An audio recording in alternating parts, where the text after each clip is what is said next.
সুধীমণ্ডলী, শুভেচ্ছা জানাচ্ছি স্টেশন বাংলার স্বাস্থ্য বিষয়ক নিয়মিত আয়োজন ভালো থাকার স্টেশনে। আপনারা জানেন যে প্রতি বৃহস্পতিবার সন্ধ্যা 9:30 থেকে 10:30 পর্যন্ত এই অনুষ্ঠান চলে এবং এই অনুষ্ঠান আমরা সাজাই সমসাময়িক কোনো গুরুত্বপূর্ণ স্বাস্থ্য বিষয়ক আলোচনা দিয়ে। সেই পথ ধরেই আমাদের আজকের বিষয় হলো 60 ঊর্ধ্বদের যুগের সাথে তাল মিলিয়ে মনোদৈহিক যত্ন। এটা বলতে যে একটু আমি ব্যাকগ্রাউন্ড বলতে চাই যে সভ্যতার চাকা যত এগিয়েছে মানুষের গড় আয়ু কিন্তু তত বেড়েছে, কারণ লাইফ এক্সপেক্টেন্সি মানুষের বেড়ে গেছে। এবং এই যে 20-তে বুড়ি এই কনসেপ্ট কিন্তু এখন আর নেই।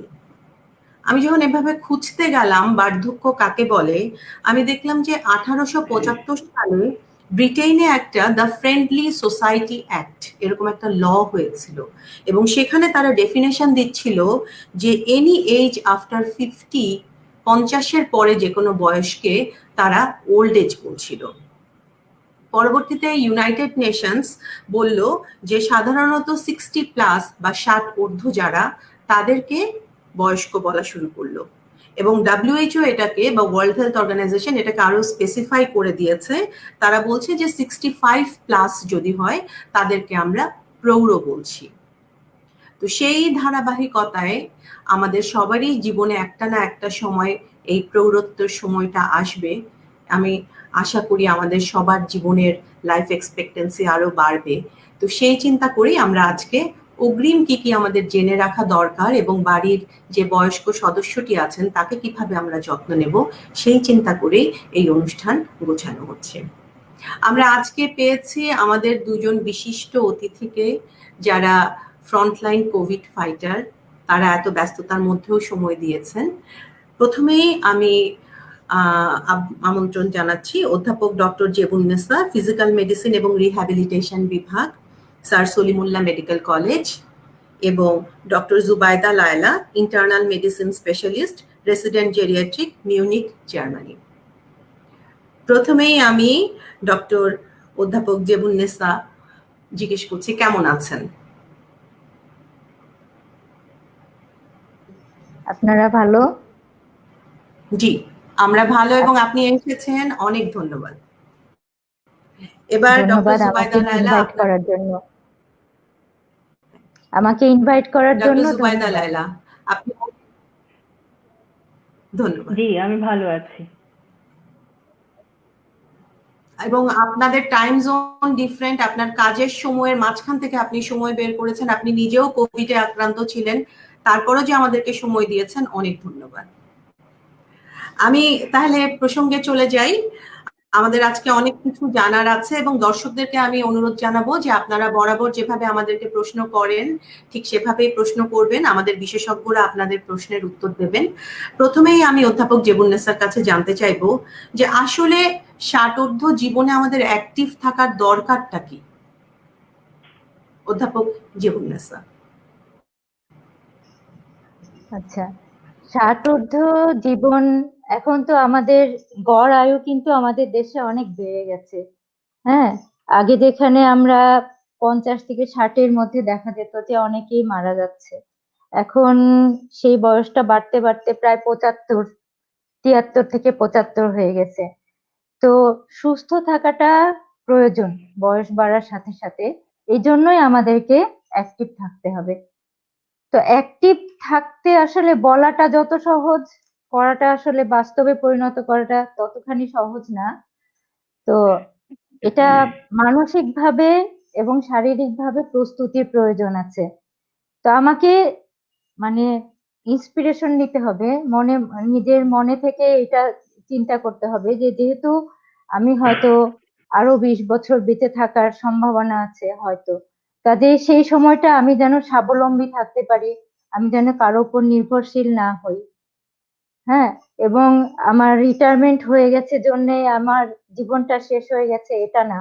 পৃথিবীতে আরো আমার অনেক কিছু দেওয়ার আছে, আমার পরের জেনারেশনকে হয়তো আমার আরো অনেক কিছু দেওয়ার আছে। এটা যদি আমি ভাবি তাহলেই আমার মধ্যে সুস্থ থাকার জন্য একটা আগ্রহ তৈরি হবে। এই কারণে অ্যাক্টিভ হওয়ার প্রয়োজন, মানে অ্যাক্টিভ ষাটের আগের থেকেই এটা আমাদেরকে মানসিক এবং শারীরিকভাবে প্রস্তুতি নেওয়াটা দরকার। অনেক ধন্যবাদ। আসলেই তো যে জীবন তো থেমে থাকে না, জীবন তো এগিয়ে যেতে থাকে এবং জীবনের প্রয়োজনে আমাদেরকে সুস্থভাবে বাঁচার জন্য ষাটোর্ধ্ব জীবনটা জীবন শেষ মনে না করে, আপনি খুব সুন্দর একটা কথা বললেন যে আমার রিটায়ারমেন্ট হয়ে গেল মানে কিন্তু আমার জীবন শেষ না, এটা কিন্তু আমার জীবনের আরেকটা ধাপ।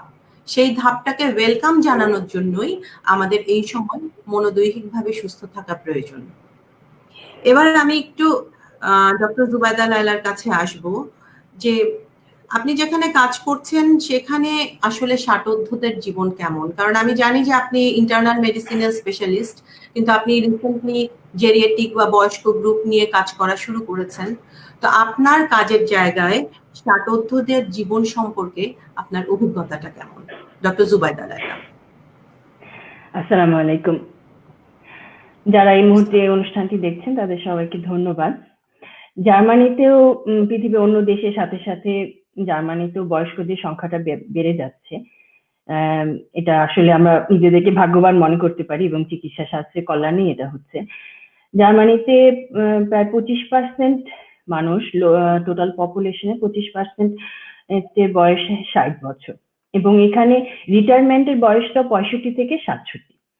তার মানে 65-67 সময় তারা তাদেরকে কাজকর্মগুলো অফিস আদালত এগুলো করে যাচ্ছে এবং তাদের মানসিক দিকটা আমার কাছে মনে হয় যে তারা বেশ আত্মনির্ভরশীল থাকার চেষ্টাটা খুব বেশি করে, তারা খুব অ্যাক্টিভ থাকার চেষ্টা করে। তারা, আমি দেখেছি যে এখানে অফিসে যদি সম্ভব হয় সাইকেলিং করে বয়স্করা যায় অথবা কোথাও বেড়াতে যায়, জগিং করে। রাস্তাঘাটে 60-65 বছর বয়সের লোকদেরকে এটা খুব নর্মাল যে দেখা যায় তারা রাস্তায় জগিং করছে। সেই ব্যবস্থাগুলো এখানে সুন্দর, সেটা একটা কারণ হতে পারে। আর আমার কাজের জায়গাটায় আমরা জেরিয়াট্রিক ডিপার্টমেন্টে আমরা আমাদের রুগীরা সাধারণত 75 বছরের বয়সের উপরে হয়, আসলে বেশিরভাগটা থাকে 80 থেকে 90 বছরের মধ্যে।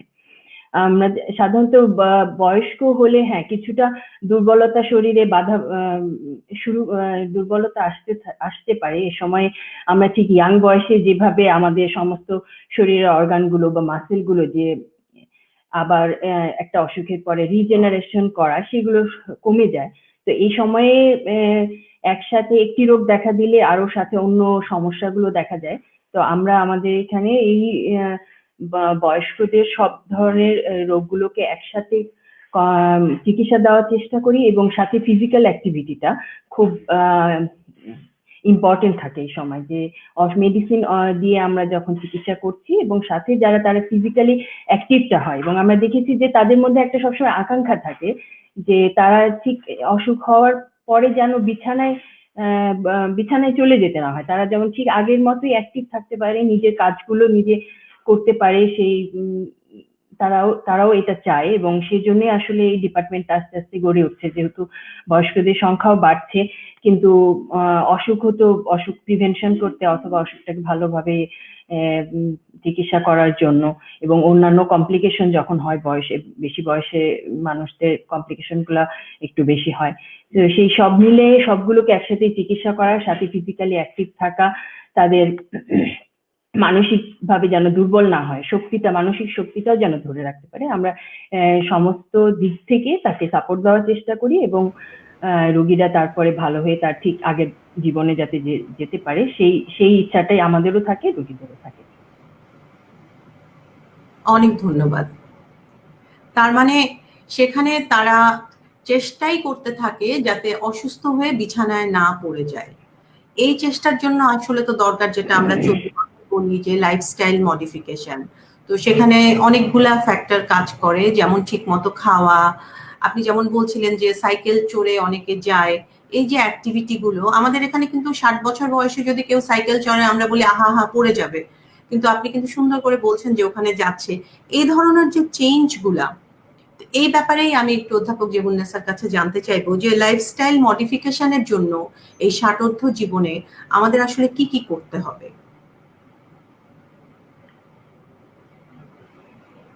মানসিকতাটা পরিবর্তন করতে হবে, প্রথমেই মানসিকতা পরিবর্তন দরকার। আমরা যখন 60 বছর বয়সের দিকে, আমাদের দেশে 60 বছর বয়স মানে বৃদ্ধ মনে করা হয় আর কি। যদিও আমাদের জেনারেশন, আমরা এখন আমাদের আশেপাশে 60 বছর মানে দেখে বোঝা যায় না যে হয়তো অতখানি বয়স হয়েছে, কিন্তু আমাদের জাস্ট আগের জেনারেশনও অনেকটাই বয়সের সাথে সাথে দুর্বল হয়ে যেতেন। তো এটা হঠাৎ করে আমরা এখন দেখতে পাচ্ছি, মানে আমাদের সমসাময়িক বা আমাদের যে একটু বেশি বয়স যাদের, তাদেরকে দেখা যাচ্ছে তারা বয়স দ্বারা অতখানি আক্রান্ত হচ্ছেন না। তার মানে লাইফস্টাইল মডিফিকেশন কিন্তু আমাদের দেশে শুরু হয়ে গেছে। হ্যাঁ, যদিও ওটা অতটা মানে আমরা দেখতে পাচ্ছি না। তো যেটাই হোক, আমাদের মানসিক পরিবর্তনটা আগে দরকার। যে যেমন আমরা দেখি যে মানে কি কি লস হয় আমাদের 60-এর কাছাকাছি যেতে লাগে, যেমন চুলটা পেকে যায়, দাঁতটা নরম হয়ে যায়, চোখের জ্যোতিটা কমে যায়, হাড়গুলি নরম হয়ে যায়, বিভিন্ন ব্যথা বেদনা এগুলি শুরু হয়, হজম শক্তিটা কমে যায়, একটু শারীরিক দুর্বলতাটা আসে। তো এই জিনিসগুলিকে আহ সবগুলিকে ওভারকাম করার ব্যবস্থা আছে, চিকিৎসা আছে, সাথে হচ্ছে মনোবলটা রাখার একটা ব্যাপার আছে। আর এর সাথে আমাদের ডিসিপ্লিন লাইফ লিড করা, ডায়েটটাকে একটু পরিবর্তন করা, ডাক্তারের পরামর্শ মতো চলা, এবং সবচেয়ে বেশি প্রয়োজন হচ্ছে যে অ্যাক্টিভ থাকার জন্য এক্সারসাইজ করা। আমাদের দেশের লোকজন শারীরিক পরিশ্রম মোটেও আমরা করি না। মানে আমাদের আগের জেনারেশন, ওনারা হয়তো হাঁটতেন অনেক, তখন এখনকার মতো অত গাড়ি ছিল না, অত বাস ছিল না, ওনারা হাঁটতেন, কিন্তু তখন আমাদের গড় আয়ুটা যে কোনো কারণে হোক কম ছিল। এখন আমাদের গড় আয়ুটা একটু বেশি, কিন্তু আমরা আমরা বসে থাকার অভ্যাসটা আমাদের বেশি, সেডেন্টারি লাইফস্টাইল আমাদের বেশি। একটু বয়স বাড়লে আমরা তখন আরাম করতে চাই।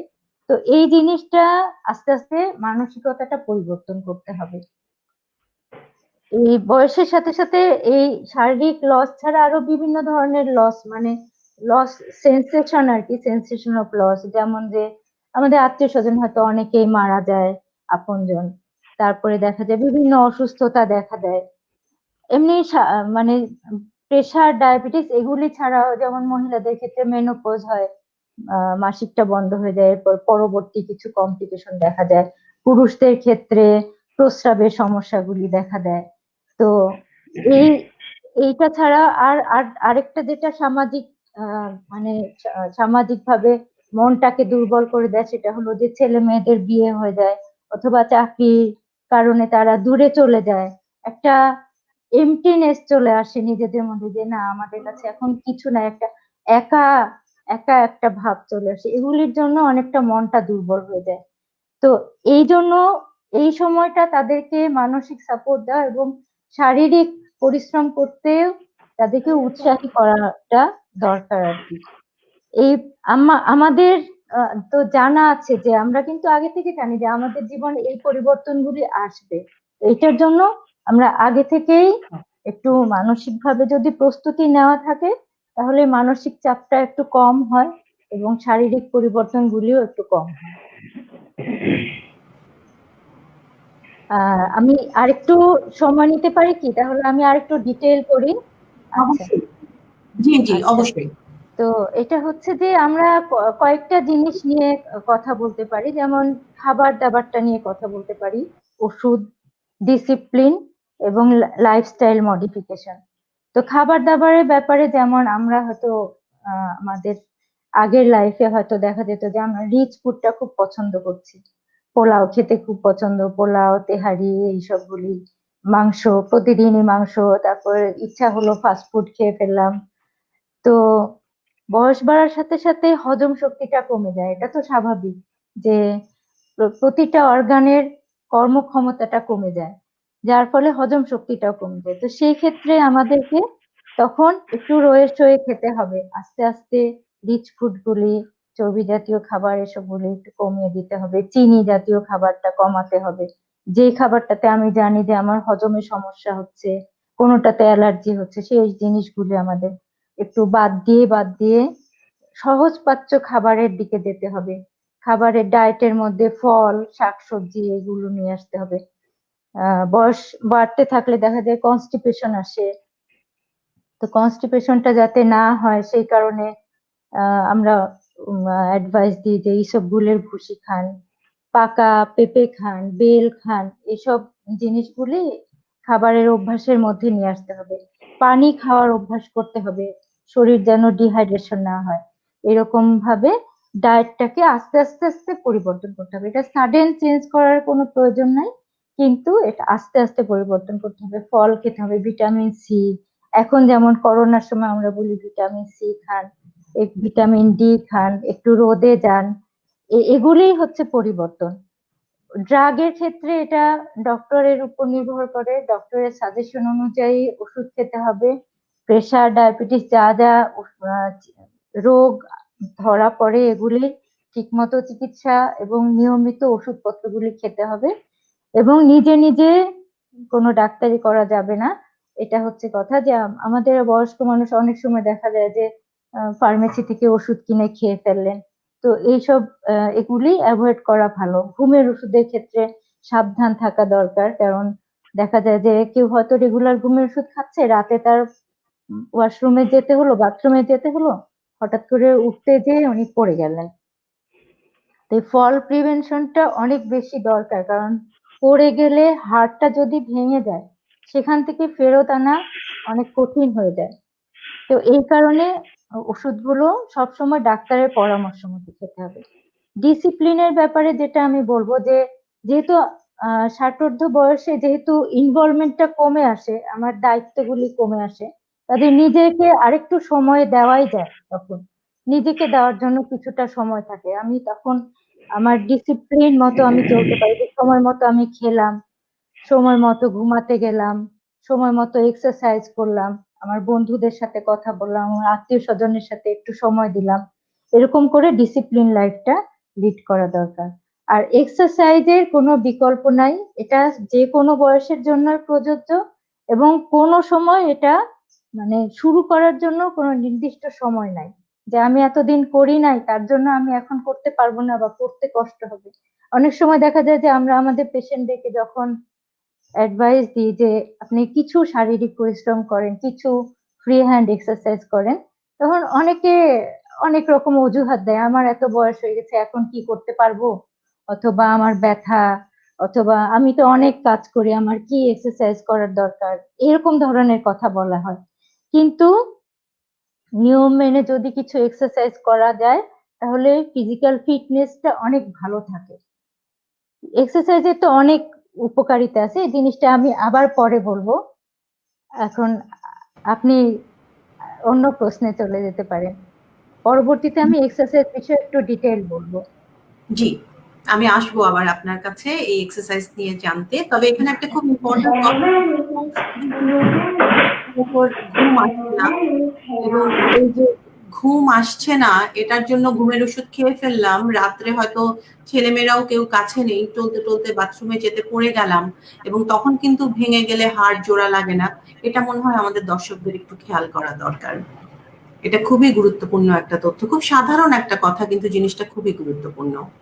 তো এই যে বয়স্ক নবীন এবং প্রবীণ বা বয়স্ক দেশ দেশ ভেদে যে বয়স্কদের যে মানসিকতার বা পার্সপেক্টিভের চেঞ্জটা, এটা নিয়ে জানতে আমি আবার একটু ডক্টর জুবাইদা লায়লার কাছে আসবো। যে আপনি যেখানে কাজ করছেন জার্মানিতে, আপনি বলছিলেন যে আপনাদের এখানে এই বিভাগটাও আপনাদের প্রায় বছর 5 হলো খুলেছে, এরকমই বলছিলেন।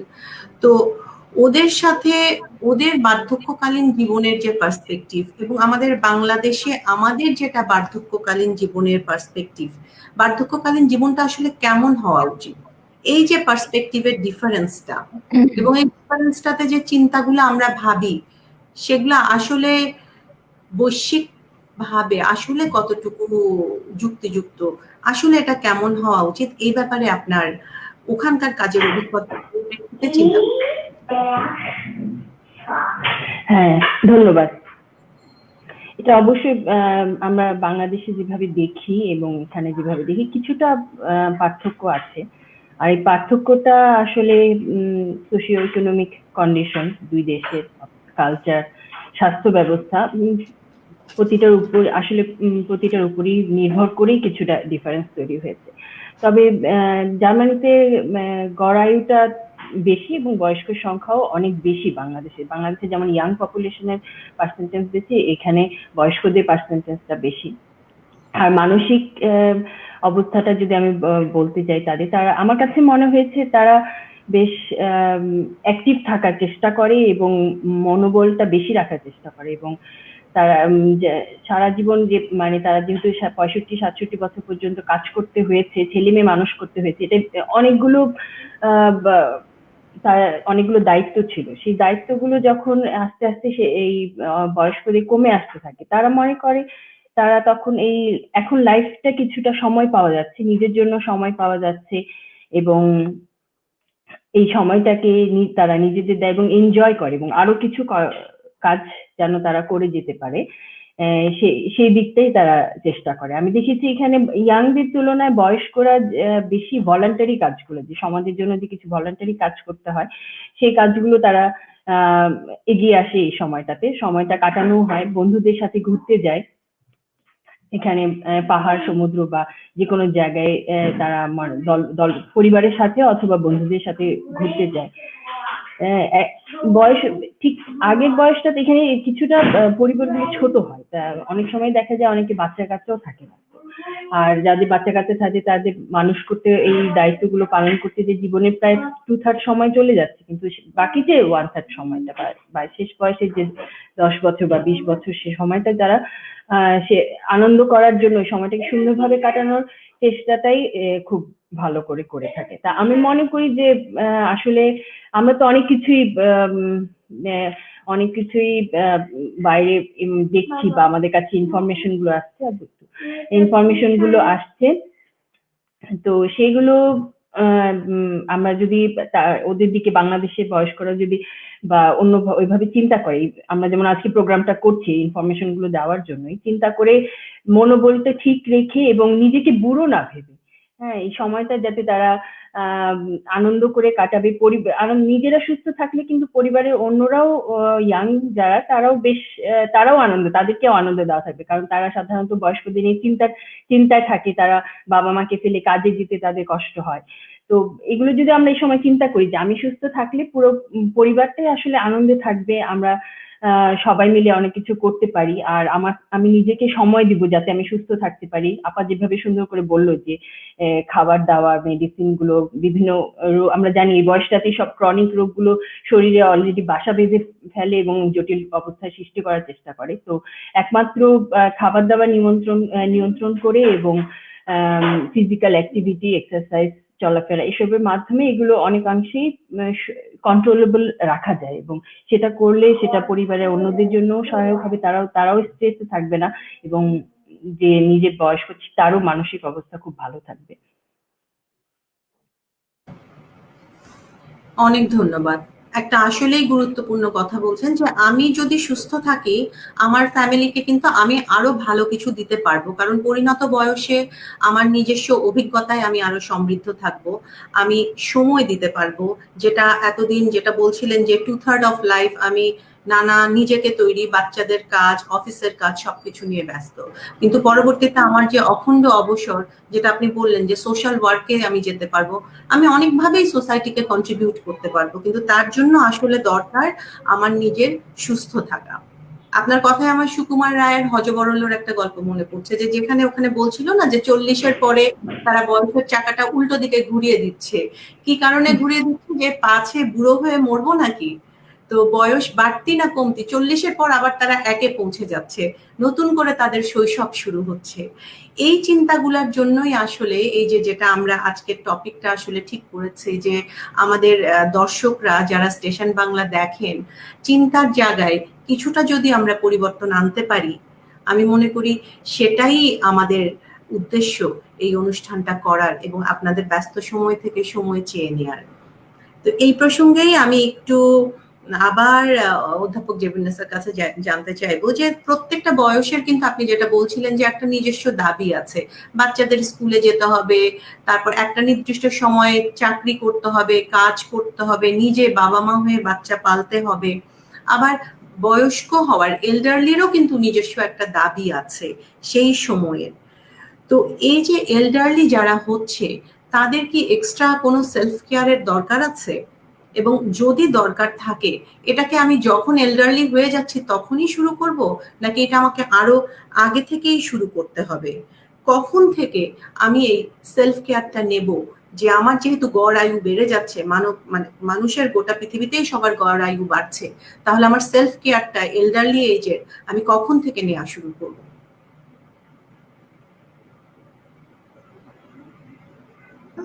আগেও বলেছি যে আমাদেরকে মানসিকভাবে প্রস্তুতিটা রাখতে হবে। আহ, যারা চাকরি করে তাদের তো জানা থাকে যে আমি কবে রিটায়ার করব। আর যারা ব্যবসা করে বা অন্যান্য কাজকর্ম করে তারাও তাদেরও একটা ধারণা থাকে যে হ্যাঁ আমি এই পর্যন্ত পুরা কাজ করতে পারবো, তারপরে হয়তো আস্তে আস্তে আমি দায়িত্ব অন্যদের কাছে দিয়ে দিব। আর যারা চাকরি করে তাদের তো রিটায়ারমেন্টের নির্দিষ্ট এজ থাকে, যেমন সরকারি চাকরি 59 বছর বয়স, ইউনিভার্সিটি গুলিতে 65 65। আর বেসরকারিতে অনেক সময় 60 62 পর্যন্ত হয়তো অনেকে চাকরি করে। তো আমার মনে হয় যে যেটা ভালো সেটা হচ্ছে যে একটু আগে থেকে প্রস্তুতিটা নেওয়া। একটু আগে থেকে যে হঠাৎ করে চাকরিটা শেষ হয়ে যাওয়ার পরে বা কাজ শেষ হয়ে যাওয়ার পরে হঠাৎ করে একটা ফিলিং অফ এমটিনেস চলে আসে, একটা হতাশা চলে আসে। তো এই জিনিসটা যেন না হয়, সেজন্য আমার একটু আগে থেকে প্রস্তুতিটা নেওয়া দরকার, মানসিক প্রস্তুতি এবং শারীরিক প্রস্তুতি। এবং এসব ক্ষেত্রে বন্ধুদের অনেক রোল আছে। বন্ধু বন্ধু যেমন আম, আমি আমার নিজের অভিজ্ঞতায় বলি যে হঠাৎ করে আমরা দেখা গেল যে সবাই অনেক রিইউনিয়ন করছে। তো আমি যখন আমার স্কুলের রিউনিয়ন হলো, আমি খুবই উৎসাহের সাথে সেখানে গেলাম এবং আমার পুরনো বন্ধুদেরকে পেয়ে যে আমার কত ভালো লাগলো। এবং আমি যখন সেই সম্পর্কটা যখন কন্টিনিউ করলাম, তাদের সাথে কথা বললে আমার অনেক ভালো লাগে। আমার কলেজের যখন রিউনিয়ন হলো তখন আমি আবার আমার পুরানো বন্ধুদেরকে খুঁজে পেলাম। তারপরে আমার মেডিকেল কলেজের বন্ধুদের সাথে আমাদের একটা গ্রুপ আছে যেখানে সব সময় আমরা যোগাযোগ রাখি। তো বন্ধুরা হচ্ছে অনেক এনার্জি দেয়। এইটা একটা ব্যাপার, প্রস্তুতিরও ব্যাপার। মানে আমি যখন আমি রিটায়ারমেন্টের দিকে, অবসর লাইফের দিকে আগাতে থাকবো, তখন আমি যদি আমার বন্ধুদেরকে খুঁজে বের করি, ফেরত নিয়ে আসি, তাহলে কিন্তু সেটা আমার জীবনে অনেক বড় একটা উৎসাহ ব্যঞ্জক একটা ব্যাপার, একটা ইন্সপিরেশনের ব্যাপার। কারণ বন্ধুরা সাধারণত নিঃস্বার্থ থাকে, তাদের সাথে মানে সত্যিকারের বন্ধু দেখা যায় যে এখানে কোনো স্বার্থের ব্যাপার থাকে না। সে সবসময় আমার ভালোটাই ইয়ে করবে, আমার ভালোটাই করার চেষ্টা করবে। মানে এই বয়সে এসে আমি যাদেরকে ফেরত পাবো সেসব ক্ষেত্রে সাধারণত এটাই হয়ে থাকে। এটা এটা একটা উদাহরণ দিলাম আমি, এটা একটা প্রস্তুতি। আর এছাড়া আম, আমাকে মানে আমার বিগত জীবনের দিকে আমি তাকালে আমার কিছু গ্র্যাটিটিউডের ফিলিংসও থাকা দরকার, যে অমুকে আমার অমুক অমুক উপকার করেছিল। আর আরেকটা ব্যাপার হচ্ছে যে আমি যে সামনে আগাচ্ছি, আমার সব সময় এটা মনে রাখতে হবে যে আমার এখনো পৃথিবীকে অনেক কিছু দেওয়ার আছে, আমার জুনিয়রদেরকে, আমার আহ পরবর্তী জেনারেশনকে, আমার ভাই বোনকে অথবা আমাদের বাচ্চাদেরকে আমার অনেক কিছু দেওয়ার আছে। এরপরে হচ্ছে যে আমি হয়তো ব্যস্ততার জন্য অনেক কিছু করতে পারিনি, আমি হয়তো শাহবাগের মিউজিয়ামটা পুরাপুরি ঘুরে দেখতে পারিনি, আমি হয়তো অনেক কিছুই আমার আহ, মানে যা মনের ইচ্ছা ছিল এগুলো আমি করতে পারিনি। তো সেই জিনিসগুলো আমি হয়তো অনেক বই পড়তে পারিনি, আমার হয়তো লাইব্রেরি ভর্তি বই আমি পড়ে শেষ করতে পারিনি। তো এই জিনিসগুলি যখন আমি করতে চাইবো যে হ্যাঁ আমি রিটায়ারমেন্টের পর আমি সুস্থ থাকবো, এই জিনিসগুলি আমাকে করতে হবে, আমার অনেক কিছু করার আছে, তখন আমার নিজে থেকে নিজের যত্ন নেওয়ার একটা আগ্রহ তৈরি হবে। এবং তার জন্য আমি যেটা আগে বলেছি যে প্রস্তুতিটা আগে থেকে নেওয়া দরকার, ডায়েটারি হ্যাবিটটা আস্তে আস্তে চেঞ্জ করা দরকার, কিছু এক্সারসাইজ শুরু করা দরকার। অনেকে যেমন সকালবেলা হাঁটতে যায়, একটা গ্রুপ তৈরি হয়ে যায়, সেখানে তারা খুব আনন্দের সাথে নিজেদের সুখ দুঃখের ব্যাপারগুলি শেয়ার করে, নিজেরা আনন্দের সাথে হাঁটে। তো উম সেই রকম গ্রুপ তৈরি করা যায়। অথবা যারা পারে না তারা ঘরের মধ্যেই যতটুকু পারে ফ্রি হ্যান্ড এক্সারসাইজ বা অন্যান্য এক্সারসাইজ এইভাবে প্রস্তুতিটা শুরু করে দিতে হবে এবং ডিসিপ্লিন লাইফ লিড করার, যেন আমি যতদিন বেঁচে আছি আমি যেন স্বাবলম্বী থাকি, আমি যেন পরনির্ভরশীল না হই, এবং আমি যেন অন্যদের জন্য কিছু করে যেতে পারি, আরো কিছু দিয়ে যেতে পারি সুস্থ থেকে, এবং আমি যেন অন্যদের দুশ্চিন্তার কারণ না হয়। আমার জন্য আমার বাচ্চারা চিন্তা করবে, আমার আত্মীয় স্বজন চিন্তা করবে, সেই জিনিসগুলি যেন না হয়, সেজন্যই প্রস্তুতিটা দরকার। অনেক আগে থেকেই শুরু করা দরকার এটা। অনেক ধন্যবাদ। এটা আসলেই একটা জার্নি, এবং এই জার্নিটার জন্য যেটা আপনি বলছিলেন, প্রস্তুতিটা আমি যেদিন 60 বছরে পৌঁছালাম সেদিন থেকে না নিয়ে আরো আগে থেকে শুরু করা দরকার। কারণ তা না হলে হঠাৎ করে আমার মধ্যে যে মানসিক শূন্যতাটা তৈরি হবে, সেই শূন্যতাটা কিন্তু, ওই যে অনেক সময় কাউন্সিলিং এ অনেকে বলেন যে আমি জানি না, আমার সবকিছু শূন্য, বাচ্চারা যে যার মতন চলে গেছে, প্রচন্ড ব্যস্ত জীবন থেকে হঠাৎ করে রিটায়ারমেন্টের পরে বা ছেলেমেয়ের বিয়ে হয়ে গেল, একা বাসা, তখন কি করবে তারা ভেবে উঠতে পারে না। আর বন্ধুত্বের জায়গাটা কিন্তু খুব চমৎকার। ওই যে ডক্টর জুবাইদা লায়লা, ও আমার বন্ধু। আমাদের মাঝখানে দীর্ঘদিন অনেক দিন ধরে যোগাযোগ নেই। সে জার্মানিতে বহুদিন ব্যস্ত, আমি বাংলাদেশে ব্যস্ত। কিন্তু এই যে বন্ধুত্বের যে জায়গাটা, যে আমি প্রোগ্রাম করতে চাই, সে ওখানে এই যে বয়স্কদেরকে নিয়ে কাজ করছে, যেন তার অভিজ্ঞতাগুলো যদি আমরা জানি, আমরা সমৃদ্ধ হই। কারণ আমাদের বাংলাদেশে এখনো জেরিয়াটিক ডিপার্টমেন্ট সেভাবে তৈরি হয়নি। তো এই যে জায়গাগুলা বন্ধুত্বের দাবি নিয়ে, আসলেই কিন্তু আমার কাছে এই জায়গাটা, আপনার কথাটা শুনে খুব ভালো লাগছে যে আমরা নিজেদেরকে নতুন করে ভাবতে শেখাতে পারি। কারণ আমরা হচ্ছে সেকেন্ড জেনারেশন যারা ওল্ড হোমের কনসেপ্টটা আমরা বিলং করি। কারণ এতদিন পর্যন্ত ওল্ড হোমের কনসেপ্টটা কিন্তু আমাদের কাছে ছিল নচিকেতার সেই বৃদ্ধাশ্রম গানের মতন, যে একটা ভয়ের ব্যাপার, একটা স্টিগমাটাইজ। কিন্তু আমি ভাবনাটা তো অন্যভাবেও ভাবতে পারি। আমি আমার চিন্তাটা, যেটা আমরা সাইকোথেরাপিতে বলি, আমি রিফ্রেম করতে পারি যে আমি লাইফের 2/3 সময় নিজেকে তৈরি, পরিবারকে তৈরি, সবকিছুতে দিয়ে টোটালি দিয়ে ফেলেছি। তা এখন তো আমি এনজয় করতে পারি। আমার এখন সবকিছু জীবনের বোঝা, চাওয়া পাওয়া অনেক কিছু হয়ে গেছে। তো এবার আমি নিজেকে একটু এনজয় করি, আমি সমাজকে একটু দেই। এখন স্কুলে বন্ধুদের সাথে গল্প করলে কিন্তু পরের দিন পরীক্ষার চাপ ছিল, মেডিকেল কলেজে গল্প করলে পরের দিন পরীক্ষার চাপ ছিল। তো সেই গল্পটা তো আমরা এখন করতে পারি। তো এই প্রসঙ্গেই আমি আবার ডক্টর জুবাইদার কাছে আসতে চাই, যে এই যে ওল্ড হোম গুলা যে স্টিগমাটাইজড হয়ে যাচ্ছে, এবং এটা যে এই ট্যাবুটা, আসলে আমাদের এই ট্যাবুটা ব্রেক হওয়া দরকার। তা ওখানে যেখানে জেরিয়াট্রিকে কাজ করছো, সেইখানে এই যে ব্রেকিং দ্য ট্যাবু এবং এই রিলেটেড পজিটিভ কনসেপ্টটা আসলে কি, যেটা আমাদের জানা দরকার এখন। কারণ আমাদের বাবা মাদেরকে আমরা আসলে যতটুকু দেখেছি, আমাদের বাচ্চারা কিন্তু আমাদেরকে আসলে ওই সময়টা আর ভবিষ্যতে দেবে না। কারণ গ্লোবালাইজেশনের জন্য এমনি কাজের চাপ বেশি, পোস্ট কোভিড আরো বেশ কয়েক বছর ওয়ার্ল্ডে অনেক রকম ঘটনা ঘটবে। তা আমি আসলে পজিটিভ জিনিসগুলো আমরা আসলে জানতে চাই, যেগুলো জেনে আমাদের ওই বৃদ্ধাশ্রম বা এই জিনিস জায়গা থেকে ভয়গুলা চলে যাবে। ডক্টর জুবাইদা লায়লা।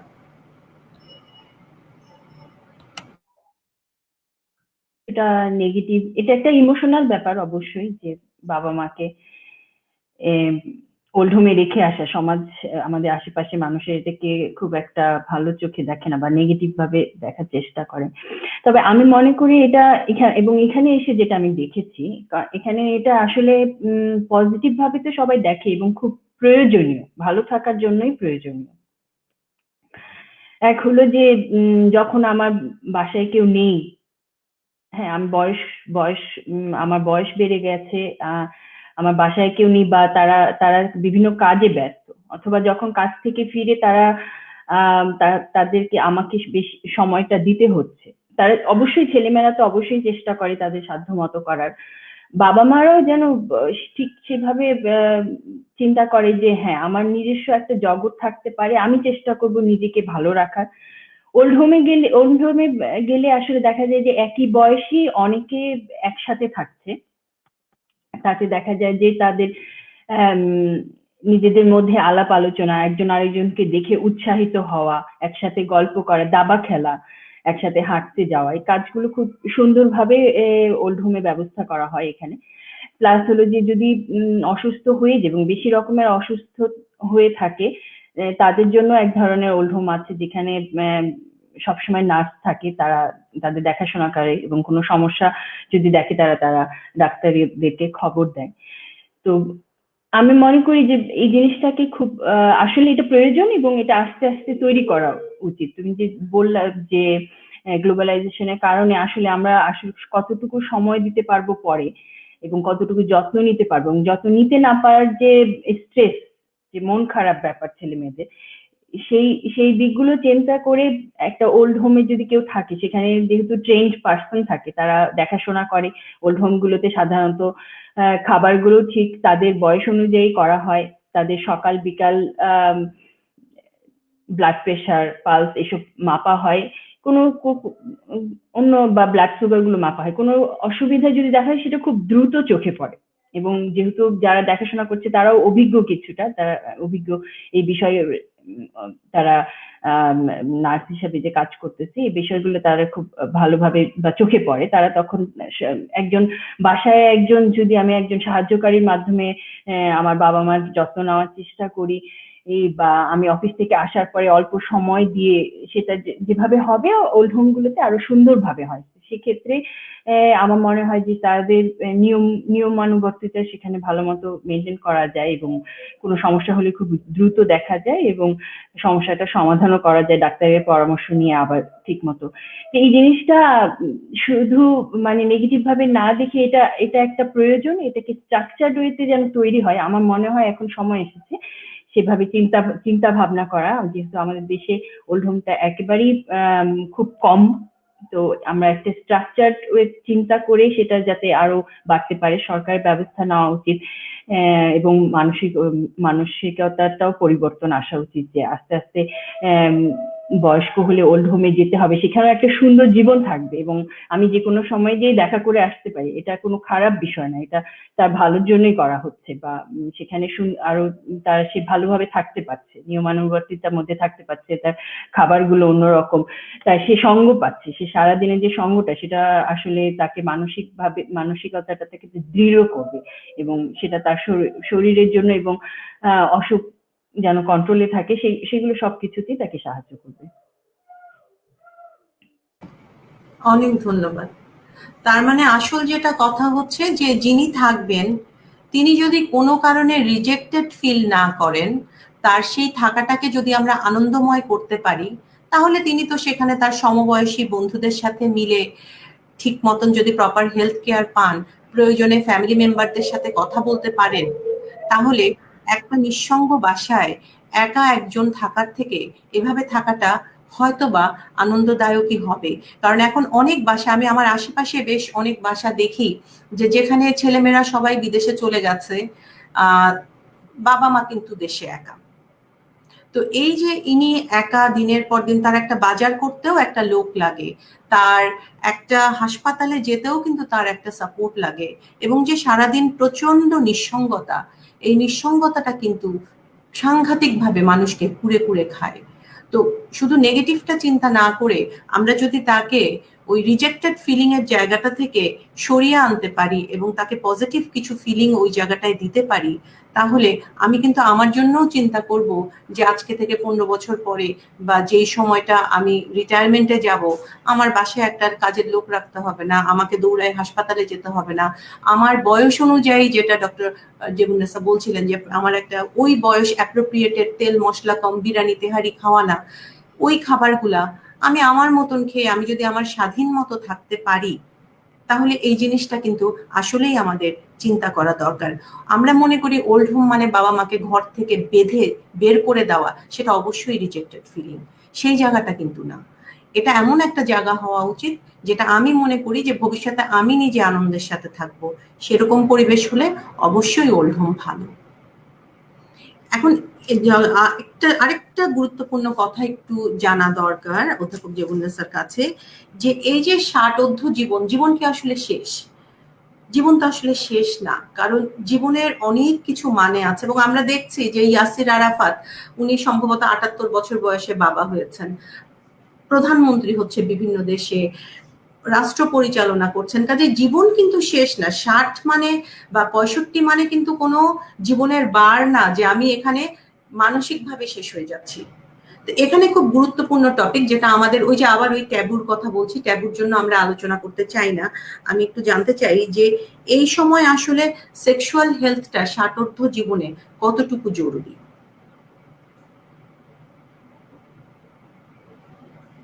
একটা বাধ্যবাধকতা আছে, তবে এই সময়ে যাদের হাজবেন্ড ওয়াইফ আছে সঙ্গে, তাদের জন্য তো এটা খুবই হেলদি রিলেশনটা মেনটেন করা সম্ভব, খুবই সম্ভব।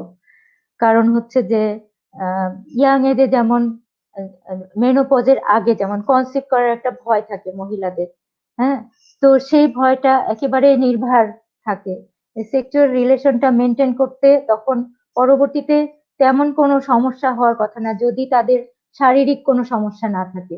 তো শারীরিক কিছু কিছু সমস্যা চলে আসে, যেমন আমি আগেও বলেছি যে মেনোপজ হয়ে যাওয়ার পরবর্তী কিছু জটিলতা হয়, পুরুষদের ক্ষেত্রে প্রোস্টেট গ্রন্থি রিলেটেড কিছু সমস্যা হয়, তারপরে ব্যথা থাকে, হার্টের কিছু সমস্যা থাকে, তারপরে হচ্ছে লাং ডিজিজ থাকে। তো এই এই ধরনের অসুখগুলি যদি বাধা হয়ে না দাঁড়ায়, তাহলে সেক্সুয়াল রিলেশনটা বেশ ভালোভাবে মেনটেন করা সম্ভব। তা তা কিছুটা দুর্বলতা হয়তো থাকতে পারে, শারীরিক দুর্বলতা, কিন্তু সেটা তারা তাদের ভালোবাসা দিয়ে ওভারকাম করতে পারে।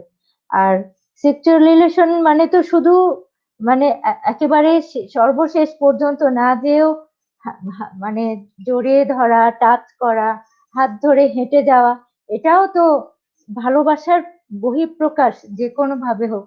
যে যখন ছেলেমেয়েরা আর কেউ নাই সাথে, শুধু একজন আরেকজনের জন্য, তখন এই সম্পর্কটাই আস্তে আস্তে আরো আরো সুন্দর করে আরো ভালোভাবে ডেভেলপ করাটাই ভালো। আর এমনি আমাদের সামাজিক পরিপ্রেক্ষিতে দেখা যায় যে ছেলেরা হয়তো ওয়াইফ মারা যাওয়ার পর আরেকটা বিয়ে করতে পারে, কিন্তু মেয়েরা তো সাধারণত এটা মেয়েদের পক্ষে সম্ভব হয় না।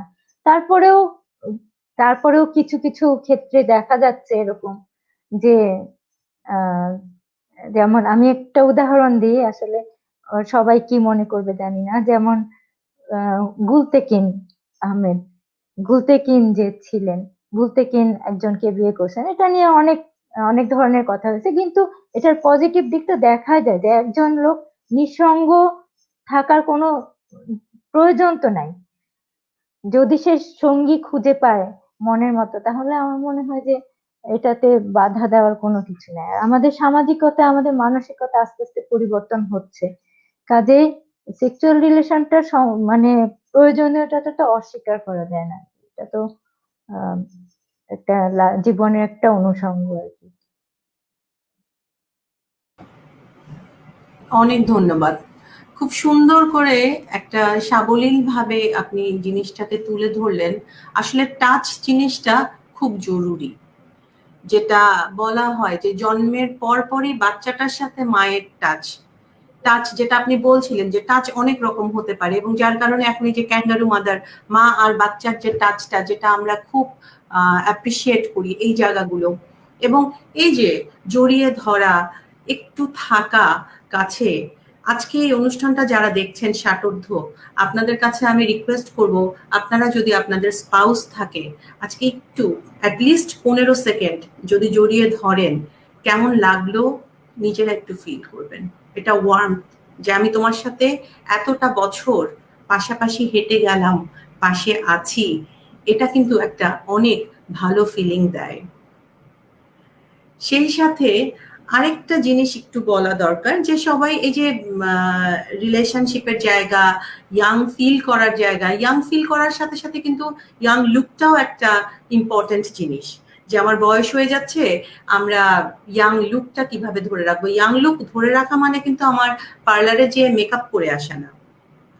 ইয়াং লুক ধরে রাখা মানে আমাকে আয়নার সামনে দেখালে আমি জানি যে আমার বয়স হয়েছে, আমার চুল পাকবে, ইটস ওকে, কিন্তু সেটাকে একসেপ্ট করা। এই জায়গাটাতে আমি একটু ডক্টর জুবাইদা লায়লার কাছে জানতে চাইবো যে আপনি যেখানে কাজ করছেন ওখানে আপনাদের অনেক ডাইমেনশনে ওখানে গবেষণা হচ্ছে, তো অ্যান্টি এজিং ট্রিটমেন্ট এই যে বয়স্কদের জন্য কি কি নেওয়া যেতে পারে? ডক্টর জুবাইদা লায়লা। হ্যাঁ, ধন্যবাদ। অ্যান্টি এজিং ট্রিটমেন্ট, হ্যাঁ, এগুলো নিয়ে অনেক রিসার্চ চলছে, তবে এর প্রয়োগ আসলে তেমন ভাবে আমরা এখানে করছি না। যেমন অ্যানাবলিক কিছু হরমোন অথবা ভিটামিন বা অ্যান্টিঅক্সিডেন্ট এই ধরনের জিনিসগুলো নিয়ে রিসার্চ চলছে, মাঝে মাঝে দেওয়াও হচ্ছে প্রয়োগ, কিন্তু খুব সাধারণভাবে সবার জন্য আমরা এই জিনিসগুলো তেমন এখনো ব্যবহার করছি না, এবং এর উপকারিতা কতটুকু এটা নিয়ে এখনো ডাউট আছে। তবে আমি মনে করি যে কেউ যদি সুন্দর, আসলে মনটা, আমি যদি নিজে মানসিক ভাবে সুন্দর থাকি তাহলে সেটা আমার চেহারার মধ্যে ফুটে উঠবে, এবং আমি যদি নিজেকে নিয়ে খুশি থাকি সেটাই আমার সৌন্দর্য আসলে। এবং ব্যায়াম, খেলাধুলা করা, সুষম খাদ্য, আমার কাছে মনে হয় যে কোনো অ্যান্টি এজিং ট্রিটমেন্টের চেয়ে তার উপকারিতা অনেক বেশি। এবং আমার কাজের অভিজ্ঞতা থেকে বলতে পারি, আমরা যখন বয়স্ক রোগীদেরকে দেখি সেক্ষেত্রে দেখা যায় যে সেখানে আসলে তাদের বিভিন্ন ভিটামিনের অভাবগুলো আমরা দেখতে পাই সেই সময়ে। যেমন vitamin D, B12, folic acid, এছাড়া রক্ত শূন্যতা, এগুলো খুব আমরা তখন দেখি যে তাদের মধ্যে দেখা যাচ্ছে, এবং এগুলোই আমরা তখন ট্রিটমেন্ট করার চেষ্টা করি, তাদেরকে সাপ্লিমেন্ট দেওয়ার চেষ্টা করি। তা আমার মনে হয় যে আসলে সুষম খাদ্য, ব্যায়াম, খেলাধুলা, নিয়মিত হাঁটাচলা করা, ফিজিক্যালি অ্যাক্টিভ থাকা, এর চেয়ে বড় ওষুধ, এর চেয়ে বেশি কিছু অ্যান্টি এজিং হিসাবে, ট্রিটমেন্ট হিসাবে ব্যবহার করার দরকার নেই আসলে এখন। অনেক ধন্যবাদ। আসলে এই জিনিসটা জানা দরকার, কারণ এখন বেশ কিছু বিজ্ঞাপন আসে যেটা চটকদারি বিজ্ঞাপন, এবং এগুলা নিয়ে কিন্তু ফেসবুকে অনেক লাইভ বন্ধ করে দিচ্ছে যে এটা মাখলে স্কিন এরকম হবে, সেটা মাখলে সেরকম হবে, কিন্তু সেটা আসল যেটা আপনি বলছিলেন যে প্রত্যেকটা বয়সের সাথে সাথে তো পরিবর্তন হয়, এবং পরিবর্তনটাকে একসেপ্ট করা, নিজেকে হেলদি ফিল করা, নিজের লাইফস্টাইল মডিফিকেশন, সেই জায়গাগুলো আমার ঠিক মতো খাওয়া, ঘুম, বন্ধুত্বের জায়গাগুলো দেখা, এই জায়গাগুলো ডিল করলেই আসলে কাজটা হয়ে যাবে। এর জন্য অনেক বেশি অপেক্ষা করার দরকার নেই। মহিলাদের ক্ষেত্রে একটা ব্যাপার আছে যেটাকে আমরা মেনোপজ বলছি, ছেলেদের ক্ষেত্রে এটা এতটা প্রকট না, যেটা অধ্যাপক জেবুন্নেসা বলছিলেন যে হয়তো শুধু প্রোস্টেট বড় হয়ে যায় বা প্রোস্টেট এনলার্জমেন্ট হয়, এটা একটা নির্দিষ্ট বয়সের পরে। তো আবার খুব ছোট্ট করে আদর করে অনেকে একে মেল মেনোপোজও বলে। তো এই যে মেনোপোজ হয়ে যাচ্ছে মহিলাদের ক্ষেত্রে, এটা তো একদম একটা অবশ্যম্ভাবী জিনিস হবেই। তো এরপরে আসলে কি কি ব্যায়াম করলে, যেটা তিনি ঘরে বসেই করবে, ডক্টর জেবুন্নেসার চেম্বারে যাবে না, নিজেই বাসায় বসে করতে পারবে, এই ব্যায়ামগুলো কি কি হতে পারে যেগুলো করলে তিনি ভালো থাকবেন? আচ্ছা, সবচেয়ে ভালো যেটা ব্যায়াম সেটা হচ্ছে ওয়াকিং, হাঁটা। এই হাঁটা যে এক্সারসাইজটা, এটার জন্য ডক্টরের কোনো অ্যাডভাইস লাগে না। আমরা সবাইকে জিজ্ঞেস করে, সাধারণত আমার কাছে রুগী যারা আসে আমি সবাইকে জিজ্ঞেস করি যে আপনি হাঁটেন কিনা। অনেকে হয়তো এমনিই বলে দেয় যে হ্যাঁ আমি প্রতিদিন 1 ঘন্টা হাঁটি। আচ্ছা, এখানে কিছু এক্সারসাইজ দেখানো হচ্ছে, ছবিগুলি দেখা হোক, আমি কথা বলতে থাকি। এখানে একজনকে দেখা যাচ্ছে ওয়েট নিয়ে এক্সারসাইজ করছে, এটা এমনি একটা স্ট্রেচিং এক্সারসাইজ। এখানেও ওয়েট নিয়ে এক্সারসাইজ করছে। নেক্সট, এখানে এটা একটা স্ট্রেচিং এক্সারসাইজ, স্ট্রেচিং এবং ব্যালেন্স করার একটা এক্সারসাইজ, পা দুইটা দূরে, দুইটা হাত দুই পাশে। আর দুই একটা ছবি, হ্যাঁ এটা একটা ব্যালেন্সিং এক্সারসাইজ। দুইটা পা যখন আমি দূরে দিয়ে দিচ্ছি তখন আমাকে ব্যালেন্স করার একটা ব্যাপার থাকছে, কিন্তু এগুলি ফ্রি হ্যান্ড এক্সারসাইজ। এটা একটা ওয়েট নিয়ে এক্সারসাইজ, একটা ডাম্বেল দেখা যাচ্ছে ওর হাতে। একটা ভিডিও দেখাতে পারি আমি, এটা একটা স্ট্রেচিং এক্সারসাইজ। আর এটা হচ্ছে স্কোয়াট বলে, যে হিপটাকে একটু স্ট্রেংথ দেওয়ার জন্য, আমাদের পা এবং কোমরটা দুর্বল হয়ে যায় বয়স বাড়তে থাকলে। তো এবং পেটে চর্বি জমে। মেনোপজের পর হরমোনাল ইমব্যালেন্সের জন্য পেটে চর্বি জমে। তো ফ্রি হ্যান্ড এক্সারসাইজ প্লাস এরকম ধরনের কিছু এক্সারসাইজ যদি আমরা একটু করতে পারি, তাহলে এটা করা একটু কঠিন। এটা বিছানাতে যদি করা যায়, একটু মানে 55 বা 60 এরকম এজে বিছানাতে নিচে ফোম দিয়ে এরকম নরম তোশকের উপর করলে, এই এক্সারসাইজটা করলে খুব উপকার। একটা ভিডিও আছে, এই ভিডিওটা আমি দেখাতে পারি। এটা একটা ওয়েট নিয়ে এক্সারসাইজ, এটাকে রেজিস্ট্যান্স এক্সারসাইজ বলে। ডাম্বেল হাতে দেখা যাচ্ছে, সে তার কোমরটাকে সামনে ভাঁজ করেছে। স্ট্রেচিং প্লাস রেজিস্টিভ এক্সারসাইজ, মানে স্ট্রেংথ বিল্ডিং এক্সারসাইজ এগুলি। যেটা সমস্যা হয় আমাদের মেনোপজের পরে বা যে কোনো, যে একটা ভিডিও আমি একটু দেখাতে পারি কি? ভিডিওটা কি দেখা যাচ্ছে? এই যে এটা একটা নর্মাল এক্সারসাইজ, কিন্তু এটাতে পেটের চর্বিটা কমে যাবে। এটা করা কিন্তু কঠিন না, জাস্ট শুয়ে পাটা ভাঁজ করে আবার পাটা সোজা করে, এটা করলে কিন্তু পেটে চাপ পড়ে এবং দেখা যায় যে এটা এটা আরেকবার একটু দেখানো যাবে?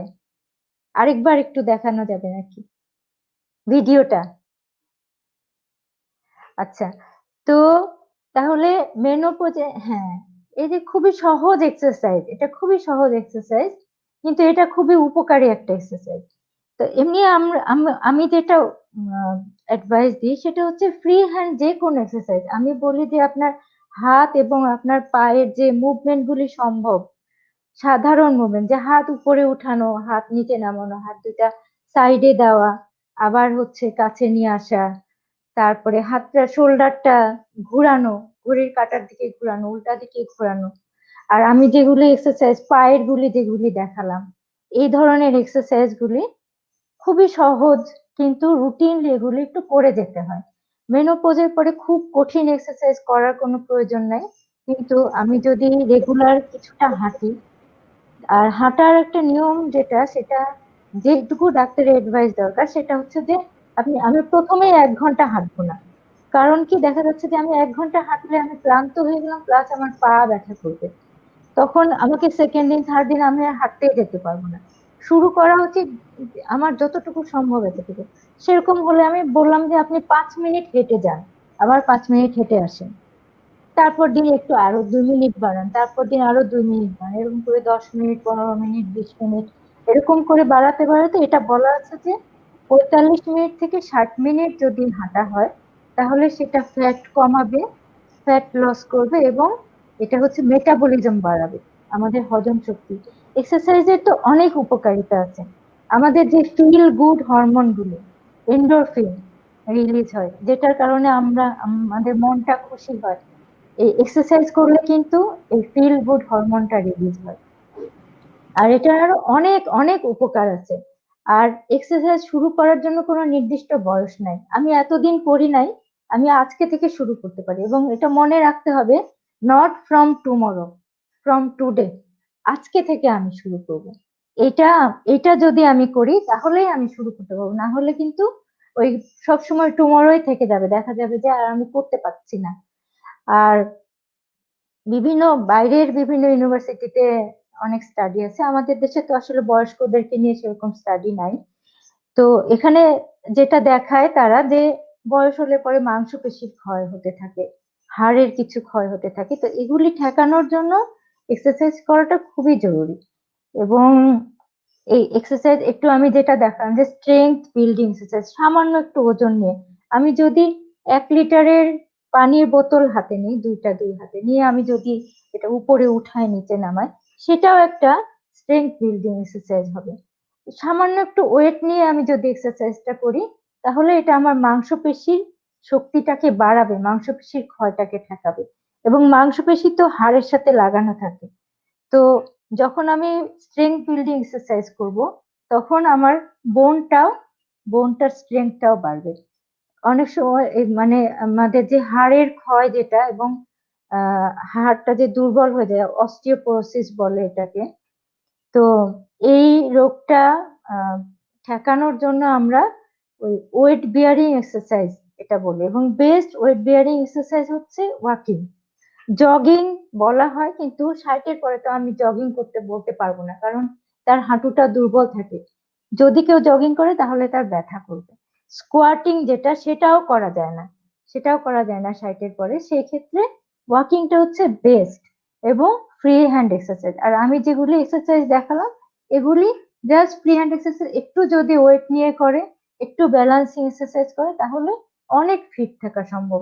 কিন্তু বয়স্কদের ক্ষেত্রে যেটা, যে আমি কিন্তু খুব তাড়াতাড়ি রেজাল্টটা পাবো না। আমি যদি চাই যে আমি 2 মাসের মধ্যে আমার পেটের চর্বিটা কমে যাবে বা আমার ফিটনেস ভালো হয়ে যাবে, এটা কিন্তু হবে না। অ্যাটলিস্ট 6 মাস, 7 মাস, 8 মাস, আরো বেশি সময় দিতে হবে। আমি যেমন স্টাডি দেখলাম যে 18 মাসের একটা স্টাডি আছে, যেটাতে তারপরে বলছে যে একটা রেজাল্ট পাওয়া গেছে। কিন্তু আমাকে ধৈর্য ধরতে হবে, কারণ আমার তো হারানোর কিছু নাই। এখন আমি পাবো একটা কিছু করে, আমি এটার বদলে কিছু পাবো, কিন্তু আমি তো আর কিছু হারাচ্ছি না। কিন্তু আমি যদি শুয়ে বসে থাকি তাহলে কিন্তু আমি হারাবো। এই জিনিসটা, এই এনকারেজমেন্টটা আমাদেরকে নিতে হবে। এক্সারসাইজের ব্যাপারে এটা, আর এক্সারসাইজ তো মেটাবলিজম বাড়ায়। আমি বললাম যে ফিল গুড হরমোন গুলি বাড়ায়, তার জন্য আমার হচ্ছে মানসিক প্রশান্তিটা আসবে, আমার হতাশাটা কমে যাবে, আমার মনে একটা শান্তি আসবে, আমার ঘুম ভালো হবে, আমার মানসিক শক্তিটা বাড়বে। ঘুম ভালো হলে কি হবে, আমার ব্রেনটা অ্যাক্টিভ থাকবে। আমি যে ভুলে যাওয়ার একটা টেন্ডেন্সি থাকে, যে আমি ভুলে যাচ্ছি, ডিমেনশিয়া একটা ইয়ে হয়, স্মৃতিশক্তির সমস্যা হয়, এই সমস্যাগুলি এত তাড়াতাড়ি তখন আর হবে না। কারণ আমি এক্সারসাইজ করছি মানে আমার শরীরে ব্লাড সার্কুলেশন ভালো হচ্ছে, আমার ব্রেনের ব্লাড সার্কুলেশন ভালো হচ্ছে, কাজে ব্রেনটা অ্যাক্টিভ থাকবে, মনটা প্রফুল্ল থাকবে, এবং শারীরিক যে গেইন, যেটা মানে শারীরিক যে ফিটনেসটা, এটাও থাকবে। প্রতিদিন অন্তত 30 মিনিট করে আমি কিছুটা হাঁটলাম, কিছুটা ফ্রি হ্যান্ড এক্সারসাইজ করলাম, 30 মিনিট কিন্তু খুব বেশি না। এবং যদি এটা সপ্তাহে 5 দিন করা যায় তাও এটা হয়, কিন্তু এটা কন্টিনিউ করতে হবে, এটা ডিসকন্টিনিউ করা যাবে না। তো কোনো কারণে আমি ভালো লাগলো না, আমি যে 7 দিন 10 দিন বাদ দিয়ে দিলাম, এই জিনিসটা করা ঠিক হবে না। এটা যদি আমি কন্টিনিউ করি তাহলে আমি অবশ্যই একটা ভালো ফল পাবো।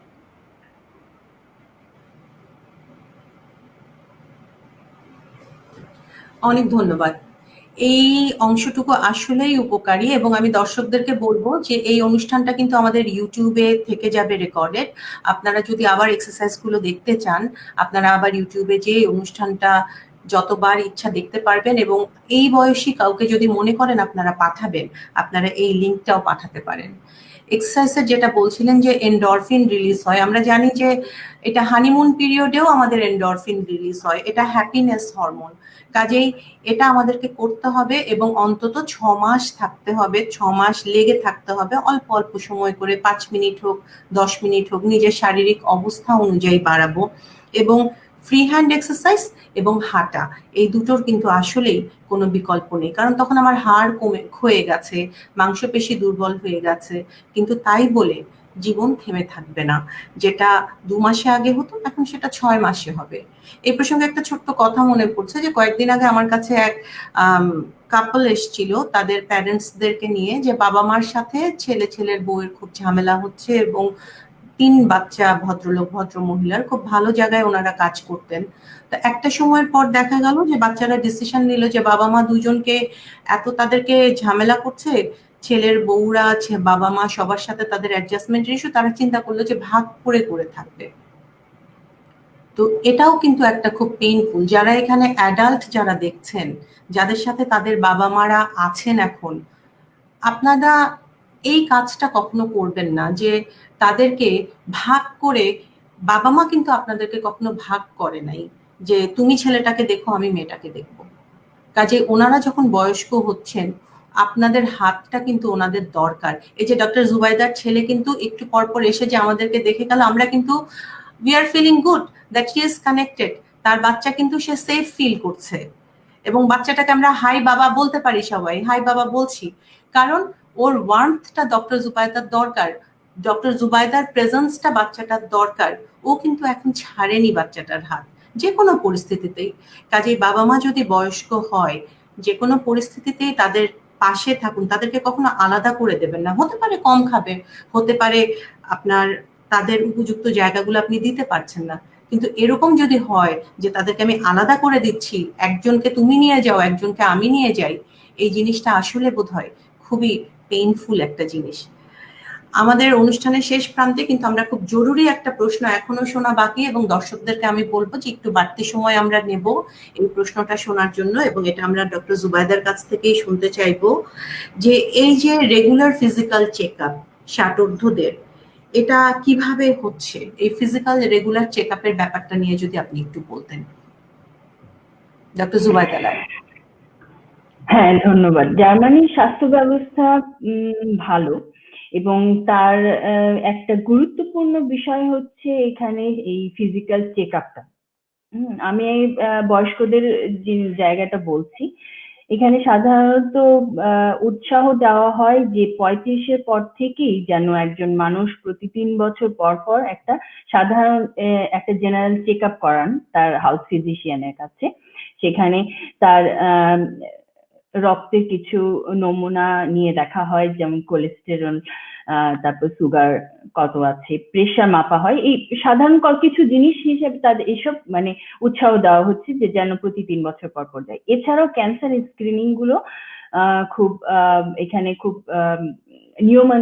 নিয়মানুগ ভাবে করা হচ্ছে। যেমন মেয়েদের ক্ষেত্রে ব্রেস্ট ক্যান্সার, জরায়ুর ক্যান্সার, চামড়ার ক্যান্সার, এই স্ক্রিনিং গুলোর জন্য আমরা উৎসাহিত করি যেন তারা 35 বছরের পর থেকে বা 40 বছরের বয়সের পর থেকেই 1 বছর 2 বছর পর পরই গাইনোকোলজিস্টের কাছে যেয়ে সেটা পরীক্ষা করান, এবং নিজেরাও যেন বাসায় সেটা পরীক্ষা করে থাকেন। ছেলেদের ক্ষেত্রেও যেমন প্রোস্টেটের ক্যান্সারের জন্য বলা হয় যে তারাও যেন প্রতি বছর না পারলে 2 বছর পর পর যে চেক আপটা করিয়ে নিয়ে আসা হয়। এছাড়া এখানে যেমন কোলন কার্সিনোমা বা স্টোমাক ক্যান্সার, এই জিনিসগুলো হার বেশি, এবং ফ্যামিলিতে যদি ফ্যামিলি হিস্ট্রিতে যদি এই অসুখগুলো থাকে সেক্ষেত্রে 50 বছর বা 50 বছরের পর থেকেই বা আরো আগে যে ক্ষেত্রে ফ্যামিলি হিস্ট্রি পজিটিভ থাকে তাদেরকে বলা হয় যে যেন এন্ডোস্কোপিক ভাবে সেটা দেখে নেওয়া হয় যে তার মধ্যে সম্ভাবনা আছে কিনা। এবং এগুলো সেই সময়ে যে যখন 50 বছরে বা তার আগে যে এন্ডোস্কোপি করা হলো এবং তখন যে রেজাল্ট, সেই অনুযায়ী পরের স্ক্রিনিং গুলো বেঁধে দেওয়া হয়। কিছু ক্ষেত্রে যখন যদি একদম নর্মাল থাকে রিপোর্টটা, সেক্ষেত্রে বলা হয় যে পরে 10 বছর পরে তারা এসে আবার করাবে, অথবা কোনো কিছু যদি পাওয়া যায় 3 থেকে 5 বছরের মধ্যে, অথবা খারাপ রিপোর্ট হলে প্রতি বছর এগুলোকে করা হয়। তো ফিজিক্যাল চেক আপটা এখানে একদম নিয়মে সবাইকে উৎসাহ করা হয় যাতে সবাই এটা মেনটেন করে চলে, এবং তার সাথে যে ক্যান্সারের স্ক্রিনিং গুলো খুব একসাথে যুক্ত করা হয় এবং সবগুলো করা হয়। আমি মনে করি যে স্ক্রিনিং এর ব্যাপারটা আমাদের দেশগুলোতে অর্থনৈতিক কারণে কিছুটা কষ্টকর করা, তবে এটাকে আসলে নিয়ে আসা উচিত ইয়ের মধ্যে, যে যাতে এগুলো খুব হতে থাকে, এবং আমরা রোগটাকে আগে ধরতে পারলেই আসলে রোগ হওয়ার পরে যে চিকিৎসা, সেই খরচটাকে আসলে বাঁচাতে পারবো। রোগটাকে prevention is better than cure, এটা আমরা সবাই জানি। রোগ হয়ে রোগের বিভিন্ন জটিল চিকিৎসা করার চেয়ে রোগ হওয়ার আগেই বা প্রাথমিক পর্যায়ে যদি চিকিৎসা খরচটাও কম হয়, সেজন্য আমার মনে হয় সেই দিকটা সবাই চিন্তা ভাবনা করা উচিত, এবং নিজে থেকেই উৎসাহ নিয়ে ডাক্তারের কাছে গিয়ে সেই স্ক্রিনিং প্রোগ্রাম গুলোতে অংশগ্রহণ করা উচিত। অনেক ধন্যবাদ। তার মানে 35-এর পর থেকে আসলে নিজেরও স্ক্রিনিং করা দরকার, প্লাস আমার যদি বাবা মা থাকে আমার তারও নিয়ে যাওয়াটা আমারই দায়িত্ব। আমরা নিজেদেরকে ভালো রাখবো, আমাদের পরিবারের যিনি বয়স্ক সদস্য আছেন আমার সাথে যিনি থাকছেন তার যত্নটাও আমাকে নিতে হবে। দর্শক, আমরা অনুষ্ঠানের একদম শেষ প্রান্তে চলে এসেছি। ভলটেয়ারের একটা খুব প্রিয় আমার কথা আছে যেখানে উনি বলতেন যে yesterday is history, tomorrow is mystery, today is a gift, and that's why it is called present. কাজেই আমার প্রেজেন্টটা, টুডেটা, আমার 35 বছর বয়সেও এটা টুডে, আমার 65 বছর বয়সেও এটা টুডে। কাজেই প্রত্যেকটা টুডে আমাদের গিফট হোক, প্রত্যেকটা টুডে আমাদের জীবন দেবতার আশীর্বাদ ধন্য হোক। এবং আমাদেরকে একটা জিনিস আসলে শেখা দরকার, সেটা হচ্ছে লাইফ একটা জার্নি, এবং এই জার্নিতে রোদ আসবে, ঝড় আসবে, বৃষ্টি আসবে, বিভিন্নভাবে এই জার্নিটা আমাদের হবে, কিন্তু এই জার্নিটা আমাদেরকে এনজয় করতে হবে। কিভাবে এনজয় করতে হয়, প্যারেন্টিং যেমন আমরা এখন শিখছি, প্যারেন্টিং নিয়ে এখন অনেক কথা হচ্ছে, ঠিক সেরকম আমাদের বার্ধক্যটাকে আমরা কিভাবে এনজয় করতে পারি সেই জিনিসটা এখন বোধহয় আমাদের জেনারেশনেরও ভাবার সময় এসেছে। এবং আমাদের যারা প্যারেন্টস বাসায় আছেন, যাদের বাবা মা বেঁচে আছেন, আমি মনে করি এটা তাদের একটা সুযোগ, এটা তাদের হয়তো একটা নিয়ামত যে তারা এই জায়গাগুলা, তাদের বাবা মার এই সেবাগুলা হয়তো করতে পারেন, এই জিনিসগুলা ভাবতে পারেন। কারণ মেইন কথা হচ্ছে you can change others, you only can change yourself. কাজে আমি শুধু নিজেকেই বদলাতে পারি, এবং নিজেকে বদলানো দিয়েই আমার শুরু হোক দিন বদলের গল্প। বার্ধক্যে শুরু হয় মনে, শরীরে না। কাজেই মনটা আমাদের এভারগ্রিন থাকুক। সেই পর্যন্ত আবার আমরা আগামী সপ্তাহে অনুষ্ঠান নিয়ে আসব। স্টেশন বাংলার সাথে থাকুন, আমাদের অনুষ্ঠান দেখুন, আমাদেরকে সাহস দিন। কি কি টপিক নিয়ে আপনারা শুনতে চান আমাদেরকে জানান। ভালো থাকুন, শুভকামনা, শুভরাত্রি। অনেক ধন্যবাদ।